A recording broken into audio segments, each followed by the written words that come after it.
ಎಲ್ಲ Basava T V ವೀಕ್ಷಕರಿಗೆ ನನ್ನ ಹೃದಯಪೂರ್ವಕ ಪ್ರಣಾಮಗಳು. ತಮಗೆ ಈ ಆರೋಗ್ಯ ಮತ್ತು ಆಹಾರ ಇದ್ರ ಬಗ್ಗೆ ಸ್ವಲ್ಪ ತಿಳಿಸೋದಕ್ಕೆ. ಈಗ ನಮ್ಮ ಎಲ್ಲಿಗೋದ್ರೂ ಏನು ಕೇಳ್ತೀವಿ? ದುಡ್ಡ ಇಲ್ಲ ಆರೋಗ್ಯನ? ಆರೋಗ್ಯ ಅಂತೀವಿ, ಆದರೆ ನಾವಿರೋದು ದುಡ್ಡಿನಿಂದೇನೆ. ಮತ್ತು ದುಡ್ಡಿನಿಂದ ಇದ್ರೆ ಏನಾಗುತ್ತೆ? ಆರೋಗ್ಯ ದೂರ ಆಗುತ್ತೆ. ಆರೋಗ್ಯದ ಹಿಂದೆ ಇದ್ದರೆ ದುಡ್ಡು ನಿಮ್ಮಿಂದ ಇರುತ್ತೆ. ಇದು ಸ್ವಲ್ಪ ತಿಳ್ಕೊಳ್ಳಿ ವೀಕ್ಷಕರೇ. ಈಗ ಎದ್ರ ಮೇಲೆ ಡಿಪೆಂಡ್ ಆಗಿದೆ ನಮ್ಮ ಆರೋಗ್ಯ? ಬಸವಣ್ಣವರು ಹೇಳ್ತಾರಲ್ಲ, ಏನು? ಕಾಯಕವೇ ಕೈಲಾಸ, ಜೀವವೇ ದೇವರು ಅಂಥೇಳಿ. ಮತ್ತು ಈ ಕಾಯಕವೇ ಕೈಲಾಸ ಅಂದಮೇಲೆ ಕೈಲಾಸನ ಹೇಗೆ ನೋಡ್ಕೋಬೇಕು, ದೇವಸ್ಥಾನನ ಹೇಗೆ ನೋಡ್ಕೋಬೇಕು? ನಾವು ಆ ರೀತಿ ನೋಡ್ಕೊಳ್ತಾ ಇದ್ದೀವಿ? ಕಸದ ಬುಟ್ಟಿ ಥರ ನೋಡ್ಕೊಳ್ತೀವಿ. ಏನಂದರೆ ಅದು ತಿನ್ನೋದು, ಯಾವಾಗಂದರೆ ಯಾವಾಗ ತಿನ್ನೋದು, ಎಷ್ಟಂದರೆ ತಿನ್ನೋದು, ಇದು ಬಿಟ್ಟುಬಿಟ್ರೆ ಆರೋಗ್ಯ ನಮ್ಮ ಜೊತೆ ಇರುತ್ತೆ. ನೋಡಿ, ಒಂದು ವಿಷಯ ತಿಳ್ಕೊಳ್ಳಿ. ಪ್ರಪಂಚದಲ್ಲಿ, ಜಗತ್ತಿನಲ್ಲಿ ಮಾನವರಿಗೆ ಕೊಟ್ಟಿದ್ದು ಭಗವಂತ ಕೇವಲ ಸಸ್ಯಾಹಾರ ತಿನ್ನೋದಕ್ಕೆ. ನಮ್ಮ ಬಾಡಿ, ನಮ್ಮ ಶರೀರ ರೂಪಕಲ್ಪನೆ ಕೂಡ ಅದೇ ರೀತಿಯಲ್ಲಿ ಮಾಡಿದ್ದಾರೆ. ಈಗ ನೋಡಿ, ಸ್ವಲ್ಪ ಕಂಪೇರ್ ಮಾಡಿ ನೋಡಿ. ಈಗ ಕ್ರೂರ ಮೃಗಗಳು ಅಂತೀವಿ. ಕ್ರೂರ ಮೃಗ ಅಂತ ಯಾಕಂತೀವಿ? ಕ್ರೂರ ಮನುಷ್ಯ ಅಂತ ಯಾಕೆ ಅನ್ನೋದಿಲ್ಲ? ಕ್ರೂರ ಮೃಗಗಳು ಇನ್ನೊಬ್ಬ ಜೀವಿಯನ್ನು ಕೊಂದು ತಾನು ತಿಂತೈತೆ. ಮತ್ತು ನಾವು ಅದೇ ಕೆಲಸ ಮಾಡಿದರೆ ನಾವು ಕ್ರೂರ ಮನುಷ್ಯರಲ್ವ? ಮತ್ತು ಮನುಷ್ಯರಂತ ಹೇಳ್ಕೊತ ಇದ್ವಿ, ತಪ್ಪಲ್ವ? ಸೊ ಏನು ಮಾಡಬೇಕು?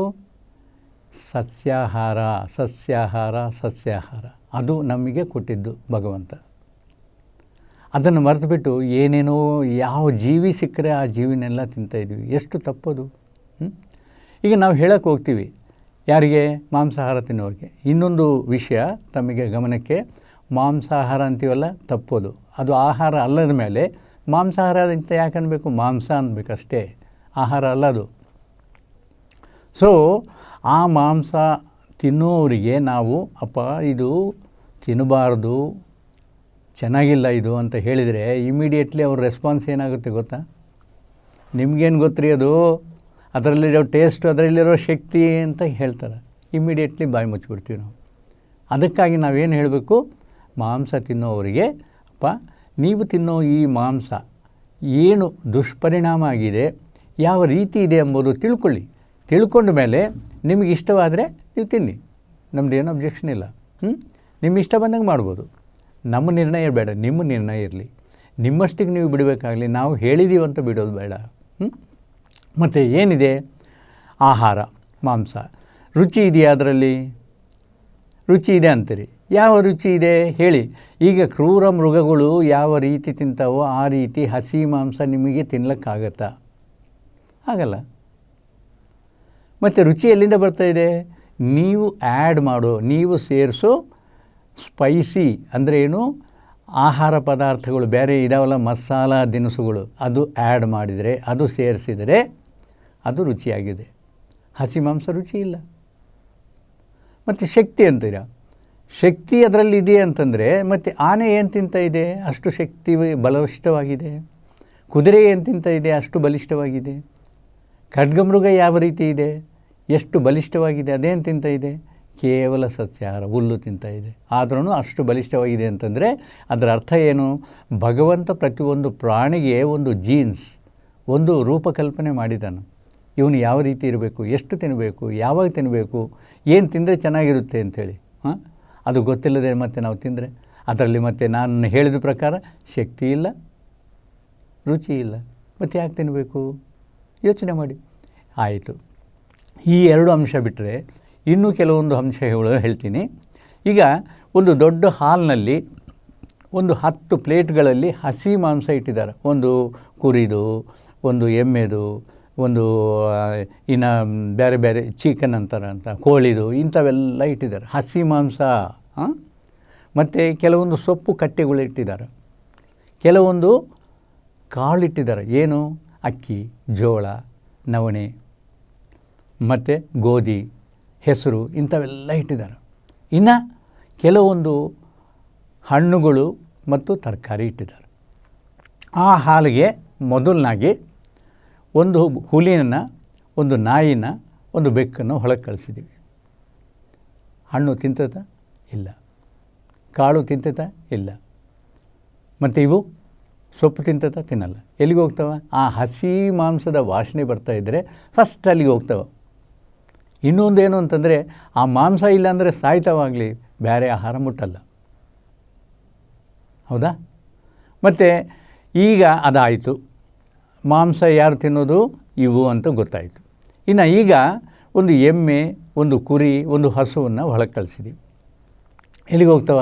ಮಾಂಸ ಸಾಯ್ತಾವಾಗಲೇ ತಿನ್ನಲ್ಲ, ಕಾಳು ತಿಂತಾವ, ತರಕಾರಿ ಹಣ್ಣು ತಿಂತಾವ. ಆದರೆ ಸೊಪ್ಪು ಕಾಣ್ತಾ ಇದ್ದರೆ ಆ ಕಡೆಗೆ ಹೋಗ್ತಾವೆ. ಅಂದರೆ ಏನು? ಸೊಪ್ಪು ಅದರದ್ದು ಆಹಾರ ಅಂತ ನಿರ್ಣಯ ಆಯಿತು. ಈಗ ಕೆಲವೊಂದು ಪಕ್ಷಿಗಳನ್ನು ಕಳಿಸಿದ್ದೀವಿ. ಆ ಪಕ್ಷಿಗಳು ಕೂಡ ಮಾಂಸ ತಿನ್ನೋಕೆ ಹೋಗುತ್ತೆ, ತರಕಾರಿ ತಿನ್ನೋಕೆ ಹೋಗುತ್ತೆ, ಹಣ್ಣು ತಿನ್ನೋಕೆ ಹೋಗುತ್ತೆ. ಆದರೆ ಕಾಳು ಕಾಣ್ತಾ ಇದ್ದರೆ ಅಲ್ಲಿಗೆ ಹೋಗುತ್ತೆ. ಅಂದರೆ ಏನು? ಅದರದ್ದು ಆಹಾರ ಏನು? ಕಾಳು ಅಂತ ಡಿಸೈಡ್ ಆಯಿತು. ಈಗ ಮನುಷ್ಯನ ಕಳಿಸಿದ್ದೀವಿ ಒಳಗಡೆ. ಹಸಿ ಮಾಂಸ ತಿಂತಾನ? ತಿನ್ನಲ್ಲ, ತಿನ್ನೋಕ್ಕಾಗಲ್ಲ ಅವನಿಗೆ. ಮತ್ತು ಸೊಪ್ಪು ಕೆನಾಟ್ ಬಿ, ಆಗಲ್ಲ. ಮತ್ತು ಕಾಳು ತಿಂತಾನ? ಬೇಯಿಸಿಕೊಂಡು ಇಲ್ಲ ಅಡುಗೆ ಮಾಡಿಕೊಂಡು ತಿನ್ನೋಕ್ಕಾಗುತ್ತಾಗಲಿ, ಡೈರೆಕ್ಟಾಗಿ ತಿನ್ನೋಕ್ಕಾಗಲ್ಲ. ಮತ್ತು ಡೈರೆಕ್ಟಾಗಿ ತಿನ್ನೋಕ್ಕೆ ಯಾವುದಿದೆ? ತರಕಾರಿ ಇದೆ ಕೆಲವೊಂದು, ಮತ್ತು ಹಣ್ಣುಗಳಿದ್ದಾವೆ. ಆ ವಾಸನೆ ಬರ್ತಾಯಿದ್ರೇ ಬಾಯಲ್ಲಿ ಲಾಲಾಜಲ ಊರುತ್ತೆ. ಓ, ನಂದು ಇದು ಆಹಾರ ಅಂಥೇಳಿ ಎಲ್ಲ ತಿಂತಾನೆ. ಮತ್ತು ಇದು ನಿರ್ಣಯ ಆಯ್ತಲ್ಲ ಯಾರು ಯಾವ ಆಹಾರ ಅಂಥೇಳಿ. ಮತ್ತು ಅದೇ ರೀತಿಯಲ್ಲಿ ತಿನ್ನೋ ಈ ಪಕ್ಷಿ ಪ್ರಾಣಿಗಳು ಯಾವ ರೋಗ ಇಲ್ಲದೆ 95% ಅವರು ಜೀವನ ಮಾಡ್ತಾಯಿದ್ದಾವೆ. ಮತ್ತು ಮನುಷ್ಯನೊಬ್ಬನಿಗೆ ಯಾಕೆ ರೋಗಗಳು? ಇವನು ಎಲ್ಲರದ್ದು ಆಹಾರವನ್ನು ಪ್ರಾಸೆಸ್ ಮಾಡಿಕೊಂಡು ತಿಂತಾಯಿದ್ದಾನೆ. ಮತ್ತು ತಪ್ಪಲ್ವಾ? ಮತ್ತು ಬರೀ ಹಣ್ಣು ತರಕಾರಿ ತಿನ್ನಿದ್ರೆ ಆಗುತ್ತಾ ಅಂತಂದರೆ ಆಗುತ್ತೆ. ನೀವು ನ್ಯಾಚುರೋಪತಿ ಒಂದು ಶಿಬಿರಕ್ಕೆ ಹೋದರೆ ಅಲ್ಲಿ ಏನು ಅವ್ರು ಕೊಡೋದು? ನ್ಯಾಚುರಲಾಗಿ ಏನಿದೆಯೋ ಆ ಹಣ್ಣು ಆ ತರಕಾರಿ ತಿನ್ನಿಸ್ತಾರೆ ನಮಗೆ. ಒಂದು 10 ದಿವಸ ಅಲ್ಲಿ ದುಡ್ಡು ಕೊಟ್ಟು ಬರೋದೇ ಹೆಂಗಿರ್ತೀವಿ?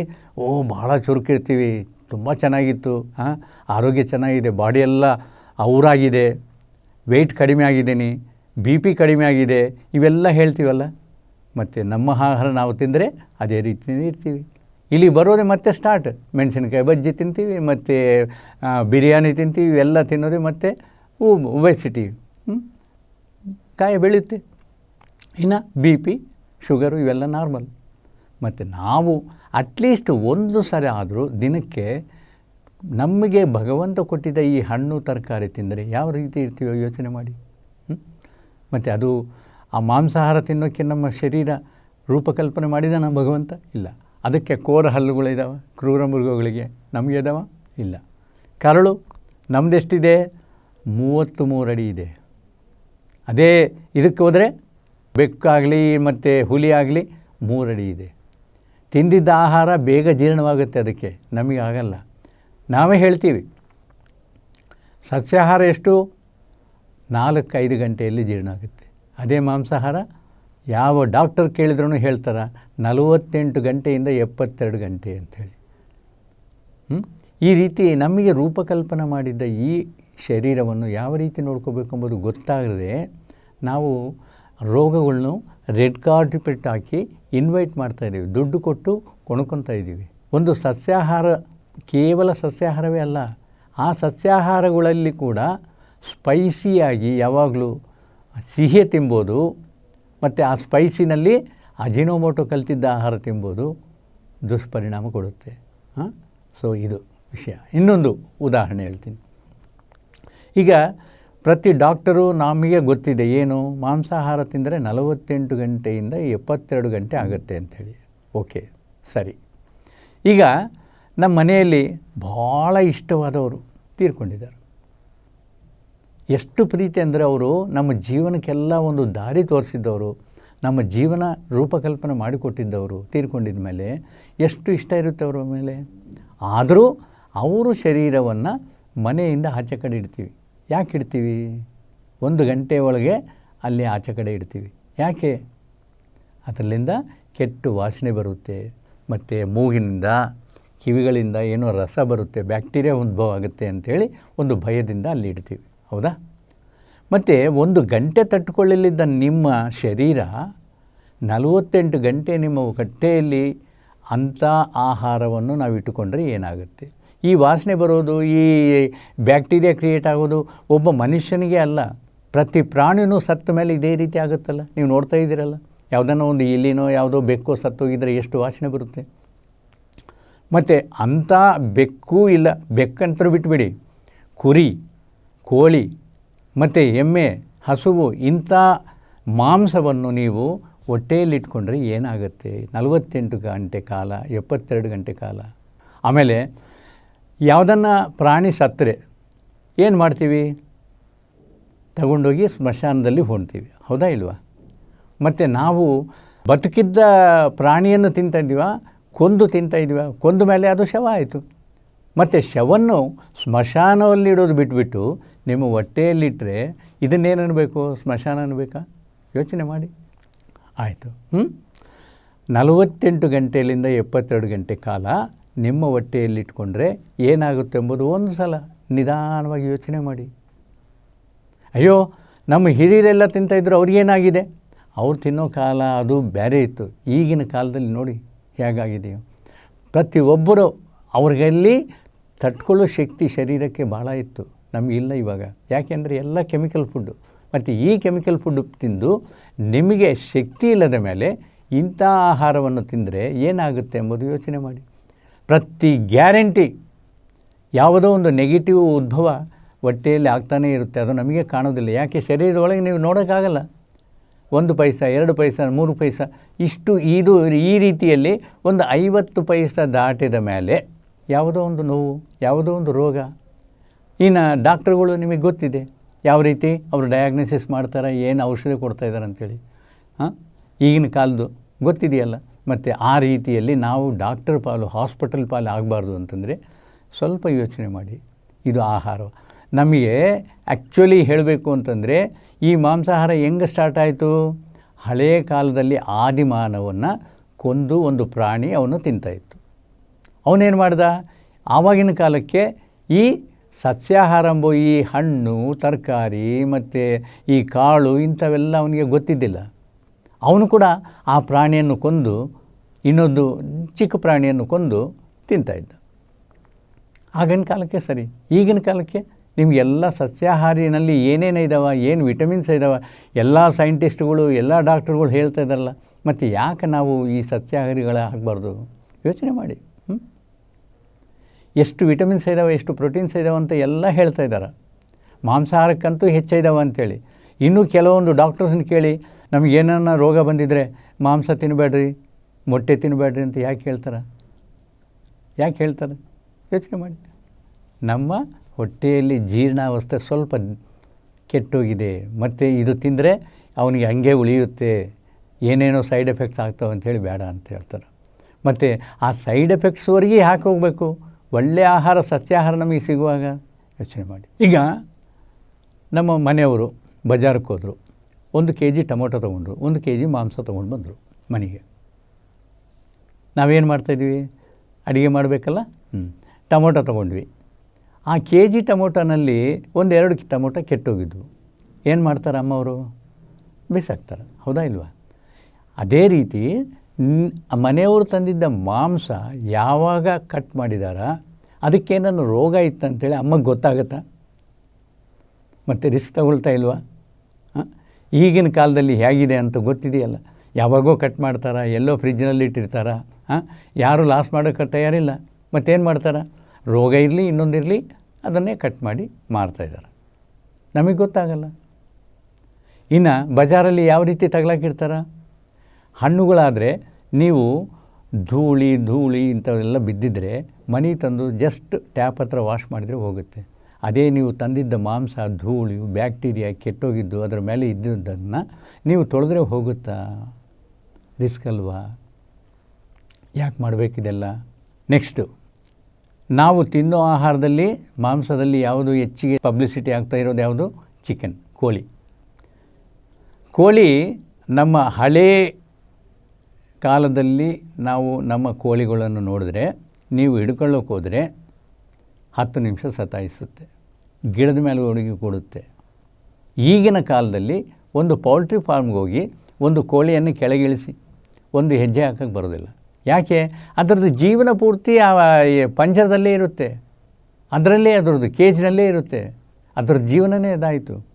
ಮತ್ತು ಅಂಥ ಕೋಳಿಯನ್ನು ನಾವು ತಿಂದರೆ ನಾವೇನಾಗಬೇಕು? ಅವರು ಬೆಳಿಗ್ಗೆಲಿಂದ ರಾತ್ರಿ, ಬೆಳಿಗ್ಗೆ ಅಲ್ಲ ರಾತ್ರಿ ಅಲ್ಲ, ಯಾವಾಗಲೂ ದಾಣ ಕೊಡ್ತಾನೇ ಇರ್ತಾರೆ ಅದಕ್ಕೆ. ಯಾಕೆ? 6 ತಿಂಗಳಲ್ಲಿ ಬೆಳೆಯೋ ಪಕ್ಷಿ 2 ತಿಂಗಳಲ್ಲಿ ಅವರಿಗೆ ಕಟಿಂಗ್ ಬೇಕು,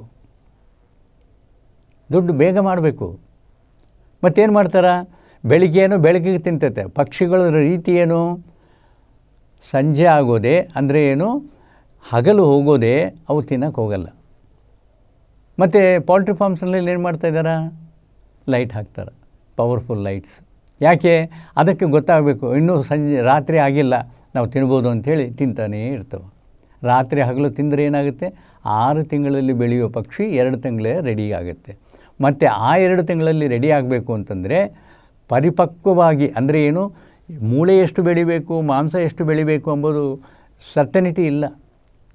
ಹೆಂಗಂದರೆ ಹಂಗಾಗುತ್ತೆ. ಮತ್ತು ಹಂಗಾಗಿದ್ದ ಶರೀರವನ್ನು ನಾವು ಕೊಂದು ನಾವು ತಿಂದರೆ ನಮ್ಮ ಶರೀರ ಏನಾಗಬೇಕು ಯೋಚನೆ ಮಾಡಿ. ಆಯಿತು, ಇನ್ನೊಂದು ಸಲ ವಿಸಿಟ್ ಮಾಡಿ ಪೋಲ್ಟ್ರಿ ಫಾರ್ಮನ್ನು. ಯಾವ ರೀತಿ ಇರ್ತಾವೆ ಪಕ್ಷಿಗಳು, ಎಷ್ಟು ರೋಗಗಳು ಇರ್ತಾವೆ, ಎಷ್ಟು ಕೆಟ್ಟ ವಾಸನೆ ಬರ್ತಾಯಿದೆ, ಅದನ್ನು ನೋಡಿದರೆ ನಮಗೆ ತಿನ್ನೋಕ್ಕಾಗತ್ತಾ? ಯೋಚನೆ ಮಾಡಿ. ಈಗ ಫುಡ್ ಗೋಡೌನ್ ಅಂದರೆ ಏನು, ತರಕಾರಿ ಇರೋ ಒಂದು ಗೋಡೌನ್ನ ನೀವು ನೋಡಿದರೆ ಹೇಗಿರುತ್ತೋ ಅದೇ ರೀತಿ ಮಾಂಸ ಇಟ್ಟಿದ್ದ ಗೋಡೌನ್ನು ನೋಡಿದರೆ ನಿಮಗೆ ತಿನ್ನೋಕ್ಕಾಗುತ್ತಾ? ಇದೆಲ್ಲ ಯೋಚನೆ ಮಾಡಿ. ನೋಡಿ ಒಂದು ಸಲ ಪೌಲ್ಟ್ರಿ ಫಾರ್ಮ್ ವಿಸಿಟ್ ಮಾಡಿದರೆ ಮತ್ತು ಜೀವನದಲ್ಲಿ ಮಾಂಸ ಅಂಬೋದು ತಿನ್ನೋಕ್ಕೆ ಇಷ್ಟ ಆಗಲ್ಲ ಯಾರಿಗೂ. ಅಷ್ಟು ರೋಗಗಳಿರ್ತಾವೆ. ಆ ಬರ್ಡ್ಸು ಎಷ್ಟೋ ನರಕ ಅನುಭವಿಸ್ತಾ ಇರ್ತವೆ. ಅಂಥವನ್ನು ಕೊಂದು ನಾವು ಆಹಾರದಲ್ಲಿ ತಗೊಂಡ್ರೆ ನಮ್ಮ ಪರಿಸ್ಥಿತಿ ಏನಾಗಬೇಕು ಎಂಬುದು ಯೋಚನೆ ಮಾಡಿ. ಕೇವಲ ಒಂದು ಜಿಹ್ವದ ಚಾಪಲ್ಯದಕ್ಕೋಸ್ಕರ ನಾವು ಅಂಥ ಆಹಾರವನ್ನು ತಿಂದು ರೋಗಗಳನ್ನು ಯಾಕೆ ಕೊಂಡ್ಕೋಬೇಕು ಎಂಬುದು ಯೋಚನೆ ಮಾಡಿ. ಸೊ ಈ ರೀತಿ ಪ್ರತಿಯೊಂದು ವಿಷಯದಲ್ಲೂ ನಾನ್ ವೆಜಿಟೇರಿಯನ್ ಅಂದರೆ ಏನು, ಮಾಂಸ ನಾವು ತಿನ್ನೋ ಆಹಾರವಲ್ಲ ಅಂತ ನೀವು ತಿಳಿದ್ರೆ ಎಷ್ಟು ಚೆನ್ನಾಗಿರುತ್ತೆ ನೋಡಿ. ಕೆಲವ್ರಿಗೆ ಹೇಳ್ತಾರೆ, ಹೌದ್ರಿ ನೀವು ಹಿಂಸೆ ಅಂತೀರಲ್ಲ, ಮತ್ತು ಕಾಯಿ ಪಲ್ಯ ಕೊಯ್ದರೆ ಮತ್ತು ಅವಕ್ಕೆ ಹಿಂಸೆ ಆಗಲ್ವಾ ಗಿಡ ಮರಗಳಿಗೆ? ಹೌದಾ? Correct, yes. ಈಗ ಒಂದು ಕುರಿ ಕಾಲು ಕಟ್ ಮಾಡಿ ಮತ್ತೆ ಬೆಳೆಯುತ್ತಾ? ಅದೇ ನೀವು ಒಂದು ಮರದ್ದು ಬ್ರ್ಯಾಂಚ್ ಕಟ್ ಮಾಡಿ ಮತ್ತೆ ಬೆಳೆಯುತ್ತೆ. ಹಣ್ಣು ತಗೊಳ್ಳಿ ಮತ್ತೆ ಹಣ್ಣು ಕೊಡುತ್ತೆ. ಯಾವುದಿದು? ಮತ್ತು ಇನ್ನೊಬ್ಬರು ವಿತಂಡವಾದ ಮಾಡೋದಕ್ಕೆ ಹೇಳ್ತಾರೆ, ಏನು, ಹೌದಪ್ಪ ಅವೆಲ್ಲ ಭಗವಂತ ಹುಟ್ಟಿಸಿದ್ದು ನಮಗಾಗೆ, ನಾವು ಬಿಟ್ಟುಬಿಟ್ರೆ ಪ್ರಪಂಚ ಎಲ್ಲ ಅದೇ ತುಂಬಿಬಿಡುತ್ತಲ್ಲ. ಇದಕ್ಕೆ ಸಮಾಧಾನ ಹೇಳಬೇಕಲ್ಲ ಅವರಿಗೆ. ಈಗ 50 ವರ್ಷದ ಕೆಳಗೆ ಪೌಲ್ಟ್ರಿ ಫಾರ್ಮ್ಸ್ ಇದ್ವಾ? ಕೋಳಿ ಮಾಂಸ ಇಷ್ಟು ತಿಂತಾಯಿದ್ರಾ? ಇಲ್ಲ. ಯಾಕೆ? ಪೌಲ್ಟ್ರಿ ಫಾರ್ಮ್ಸ್ ಯಾರು ಮಾಡಿದ್ದು? ಭಗವಂತ ಮಾಡಿದ್ನ? ನಾವು ಮಾಡಿದ್ದು. ಮತ್ತು ಇಷ್ಟು ಕೋಳಿಗಳನ್ನು ಬೆಳೆಯೋದು ನಾವಾದ ಮೇಲೆ ಭಗವಂತನ ಯಾಕೆ ಹೆಸರು ತೊಗೊಳ್ತೀರ? ಮತ್ತು ಅದೇ ರೀತಿಯಲ್ಲಿ ಹುಲಿಗಳು ಬೆಳೀತದವ, ಕುರಿಗಳು ಬೆಳೆದಂಗೆ ಯಾಕೆ ಭಗವಂತ ಕಂಟ್ರೋಲ್ ಮಾಡಿದಾನ? ಹುಲಿಗಳನ್ನು ಮತ್ತು ಹಾವುಗಳನ್ನು. ಹಾವು ಸ್ವಲ್ಪ ಯೂಟ್ಯೂಬ್ನಲ್ಲಿ ಹೋಗಿ ಪೋಸ್ಟಿಂಗ್ ಚೆಕ್ ಮಾಡಿ. ಹಾವು ಮೊಟ್ಟೆ ಇಡ್ತಾ ಬರುತ್ತೆ ಸುಮಾರು 1000 ತನಕ, ಮತ್ತೆ ರಿಟರ್ನಲ್ಲಿ ಎಲ್ಲ ಮೊಟ್ಟೆ ತಿಂತಾ ಬರುತ್ತೆ. ಆ ಸ್ಲಿಪ್ಪಾಗಿರೋವೇ ನಮಗೆ ಹಾವುಗಳಾಗೋದು. ಅದೇ ರೀತಿ ಹುಲಿ ಕೂಡ ತಾನು ಕರು ಹಾಕಿದ ಮೇಲೆ 3-4 ಕರು ಹಾಕಿದ ಮೇಲೆ ಕಣ್ಣು ಕಾಣೋದಿಲ್ಲ ಅದಕ್ಕೆ. ವಿಪರೀತ ಹಸು ಇರುತ್ತೆ. ಆ ಹಸು ತಟ್ಟುಕೊಳ್ಳಾರದೆ ತನ್ನ ಕರುಗಳನ್ನು ತಾನೇ ತಿನ್ನಕ್ಕೆ ಹೋಗುತ್ತೆ. ಆ ಸ್ಲಿಪ್ಪಾಗಿ ಹೋಗಿದ್ದುವೇ ನಮಗೆ ಹುಲಿ ಮಕ್ಕಳು. ಈ ರೀತಿ ಭಗವಂತ ಪ್ರತಿಯೊಂದಕ್ಕೂ ಏನೋ ಒಂದು ರೀತಿ ನೋಡಿದ್ದಾನೆ. ಆಯಿತು, ಈಗ ಡೈನೋಸಾರ್ಸ್ ಅಂತೀವಲ್ಲ, ಈಗೆಲ್ಲ ಪಿಕ್ಚರ್ಸ್ ನೋಡಿದ್ದೀವಿ, ಗೊತ್ತಾಗಿದೆ ಡೈನೋಸಾರ್ಸ್ ಹೇಗಿರ್ತಾವಂತೇಳಿ. ಮತ್ತು ಅವು ಇವಾಗ ಯಾಕಿಲ್ಲ? ಅವಾಗಿದ್ದು ಇವಾಗ ಯಾಕಿಲ್ಲ? ಅಂದರೆ ಏನು, ಪ್ರಕೃತಿಗೆ ಗೊತ್ತು ಯಾವ ಜೀವರಾಶಿಗಳನ್ನು ಯಾವಾಗ ಎಷ್ಟು ಉದ್ಭವ ಮಾಡಬೇಕು, ಎಷ್ಟು ತನಕ ಇಟ್ಕೋಬೇಕು ಅಂಥೇಳಿ.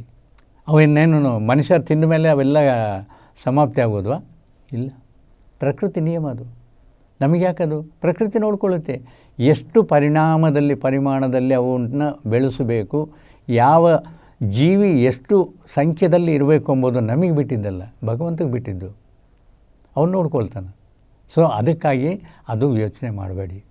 ಆಯಿತು, ಇನ್ನೊಂದು ಪಾಯಿಂಟು.